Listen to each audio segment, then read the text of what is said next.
ہماری جامعات میں کسی ادیب کے اوپر مقالہ لکھنے کا جو ایک عام مروجہ طریقہ کار ہے، اس میں عام طور پہ دو حصے بنائے جاتے ہیں، شخصیت اور فن۔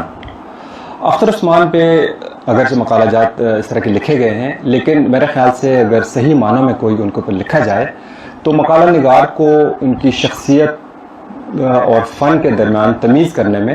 بڑی مشکل کا اس کو سامنا ہوگا، کیونکہ اس کو اس بات کا تعین کرنا بڑا مشکل ہوگا کہ اختر عثمان کی شخصیت کہاں پہ ختم ہوتی ہے اور ان کا فن کہاں پہ شروع ہوتا ہے، کیونکہ ان کے اندر یہ دونوں چیزیں اس طرح سے آمیخت ہو گئی ہیں جیسے پھول کے اندر خوشبو۔ تو دونوں کو جدا کرنا اور جدا کر کے دکھانا یہ مقالہ نگار کے لیے بڑا مشکل ہوگا۔ میرا جی نے کہیں کہا تھا کہ میں اس شخص کو ادیب اور شاعر نہیں مانتا جو روزانہ اپنے وقت کا کچھ نہ کچھ حصہ مختص کر کے اس میں کچھ نہ کچھ لکھے نا۔ اختر عثمان کے جاگتے ہوئے میرے خیال سے جو ان کی زندگی کا ہر لمحہ ہے وہ شعر اور فن کی جستجو میں گزر رہا ہوتا ہے۔ وہ ہر وقت آپ سے بات بھی کر رہے ہیں تو ان کا ذہن کسی شعر میں اٹکا ہوتا ہے، یا وہ کسی لفظ کے معنی اور اس کے انسلاکات کی جستجو میں لگے ہوتے ہیں۔ تو ان کے جاگتی ہوئی زندگی کا تقریباً ہر لمحہ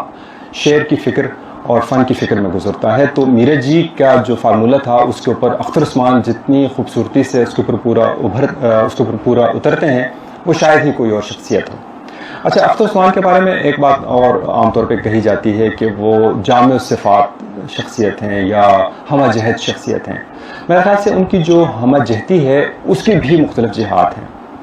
مثال کے طور پہ دیکھ لیجئے، ان کی اگر شاعری ہی کو دیکھ لیجئے تو ایک طرف آپ کو غزل ان کی نظر آئے گی، اور غزل میں ان کا مقام جو ہے وہ سب کے سامنے ہے کہ وہ اس وقت پاکستان کے چوٹی کے غزل گو ہیں۔ اچھا، اس کے علاوہ اگر ان کا مرثیہ دیکھیں تو مرثیے میں جو انہوں نے عرفہ شان اور جو اعلیٰ جو اس کا رجسٹر ہوتا ہے جو مرثیے کے لیے درکار ہوتا ہے، جس طرح سے انہوں نے برتا ہے وہ میرے خیال سے پچھلے 100 سال میں شاید ہی کسی نے اس لیول پہ جا کے اس طرح کا مرثیہ لکھا ہو۔ لیکن آپ کو بڑی حیرت ہوگی جب آپ ان کا گیت پڑھیں گے تو یہ میرے لیے ذاتی طور پہ بڑی اس بات پہ حیرت ہوتی ہے کہ ایک شخص جو جا کے مرثیے کے انتہائی اونچے رجسٹر میں اور اسلوب میں جا کے جو اگر اپنا مرثیہ لکھتا ہے، وہی شخص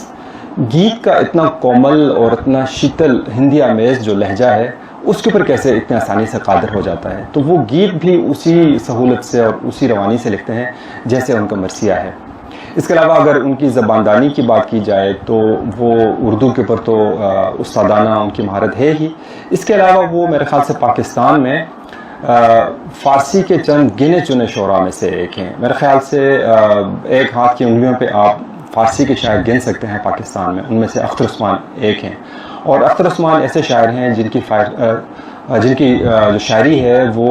ایران میں بھی پڑھی جاتی ہے اور وہ وہاں کے رسائل میں چھپتے ہیں۔ اس کے علاوہ وہ پوٹھاہاری زبان میں بھی شاعری کرتے ہیں اور پنجابی میں بھی شاعری کرتے ہیں، انگریزی کے اوپر بھی ان کی دسترس بہت اچھی ہے۔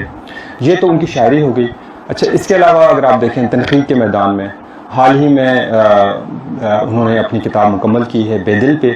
اور بہت جلد وہ میرے خیال سے 1 آدھ مہینے کے اندر چھپ کے سامنے آ جائے گی۔ تو اس میں جس طرح سے انہوں نے بے دل کو دیکھا ہے وہ شاید ہی اردو میں کبھی اس طرح کا ہوا ہو۔ تو میرے خیال سے جتنے اختر عثمان کی شخصیت کی ڈائمنشنز ہیں، ان کے فن کی، ان کے ادب کی، تو وہ میرے خیال سے پاکستان میں کسی اور شخصیت میں مجھے کم از کم اتنا جامع صفات شخص نظر نہیں آتا۔